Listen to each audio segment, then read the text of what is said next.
ತಾಯಿಯ ಮಡಿಲಿನಲ್ಲಿ ಇದ್ದಂತಹ ಮಗುವಿನ ಮೇಲೆ ತೆಂಗಿನಕಾಯಿ ಬಿದ್ದು ಸಾವನ್ನಪ್ಪಿದೆ. ಆ ಮಗು ಏಕಾಏಕಿ ಕಾಯಿ ಬಿದ್ದು 1.5 ವರ್ಷದ ಪುಟಾಣಿ ಬಲಿಯಾಗಿದೆ. ಉಡುಪಿಯ ಕಾಂತಾರು ಹೆರಂಜಾಲು ಗ್ರಾಮದಲ್ಲಿ ಈ ದುರಂತ ಸಂಭವಿಸಿದೆ. ತಲೆ ಮೇಲೆ ಅಚಾನಕ್ಕಾಗಿ ತೆಂಗಿನಕಾಯಿ ಬಿದ್ದಿದೆ. ತೆಂಗಿನಕಾಯಿ ಬಿದ್ದಿದ್ದಂಥ ಕಾರಣಕ್ಕೆ ಮಗುವಿಗೆ ತೀವ್ರವಾಗಿ ಗಾಯವಾಗಿರುತ್ತೆ ತಲೆಗೆ. ಸ್ಥಳೀಯರ ನೆರವಿನಿಂದ ಕೂಡಲೇ ಮಣಿಪಾಲ ಆಸ್ಪತ್ರೆಗೆ ಆ ಮಗುವನ್ನು ದಾಖಲಿಸಲಾಗಿತ್ತು.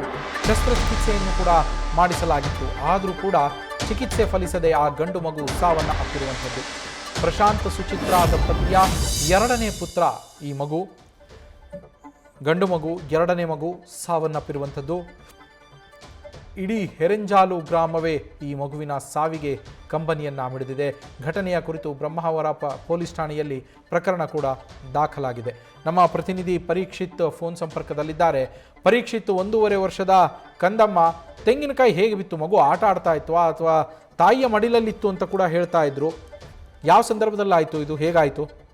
ಮತ್ತೆ ನಮ್ಮ ಪ್ರತಿನಿಧಿ ಪರೀಕ್ಷಿತನ್ನ ಸಂಪರ್ಕಿಸುವ ಪ್ರಯತ್ನವನ್ನ ಮಾಡೋಣ. ತಾಯಿಯ ಮಡಿಲಿನಲ್ಲಿ ಇದ್ದಂತಹ ಮಗುವಿನ ಮೇಲೆ ಅಚಾನಕ್ಕಾಗಿ ತೆಂಗಿನಕಾಯಿ ಬಿದ್ದು ಆ ಮಗು ಕೊನೆಯುಸಿರನ್ನ ಎಳೆದಿದೆ ಅಂತ ಹೇಳಿ ತಿಳಿದು ಬರ್ತಾ ಇದೆ. ಪ್ರಶಾಂತ್ ಮತ್ತು ಸುಚಿತ್ರಾ ದಂಪತಿಯ 2ನೇ ಮಗು ಇದು.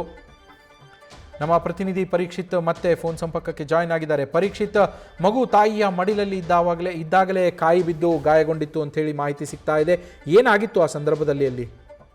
ಎಸ್ ನವೀನ್, ಮಗು ತಾಯಿ ಏನು ಹಿರಿಯ ಮಗಳನ್ನ ಶಾಲೆಗೆ ಬಿಡ್ಲಿಕ್ಕೆ ಕರ್ಕೊಂಡು ಹೋಗೋ ಸಂದರ್ಭದಲ್ಲಿ ಒಂದು ಮಗು ಏನು ಕಂಕುಳಲ್ಲಿ ಇತ್ತು, ಇನ್ನೊಂದು ಮಗು ಕೈಯಲ್ಲಿ ಇಟ್ಕೊಂಡು ಕರ್ಕೊಂಡು ಹೋಗ್ತಾ ಸಂದರ್ಭದಲ್ಲಿ ಮೇಲಿಂದ ತೆಂಗಿನಕಾಯಿ ಬಿದ್ದಿರುವಂತದ್ದು ನೇರವಾಗಿ ಮಗುವಿನ ತಲೆ ಮೇಲೆ ಬಿದ್ದಿದೆ. ಈ ಸಂದರ್ಭದಲ್ಲಿ ತೀವ್ರ ರಕ್ತಸ್ರಾವದ ಹಿನ್ನೆಲೆಯಲ್ಲಿ ಆ ಮಗುವನ್ನು ಮಣಿಪಾಲ ಆಸ್ಪತ್ರೆ ದಾಖಲಿಸಿದ್ರು ಕೂಡ ಯಾವುದೇ ಏನು ಚಿಕಿತ್ಸೆ ಫಲಕಾರಿಯಾಗಿದೆ. ಮಗು ಮೃತಪಟ್ಟಿರುವಂಥದ್ದು.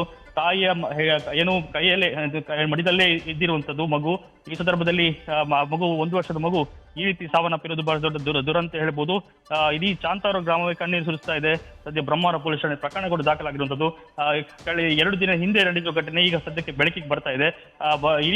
ಇಡೀ ಗ್ರಾಮವೇ ಕಂಬನಿ ಸುರಿದ. ಯಾಕಂದ್ರೆ ತಾಯಿಯ ಮಡಿದಲ್ಲೇ ಈ ರೀತಿಯ ಘಟನೆ ನಡೆದಿರುವಂಥದ್ದು ಬಹಳಷ್ಟು ದುರದೃಷ್ಟ ಅಂತ ಹೇಳ್ಬೋದು ನವೀನ್.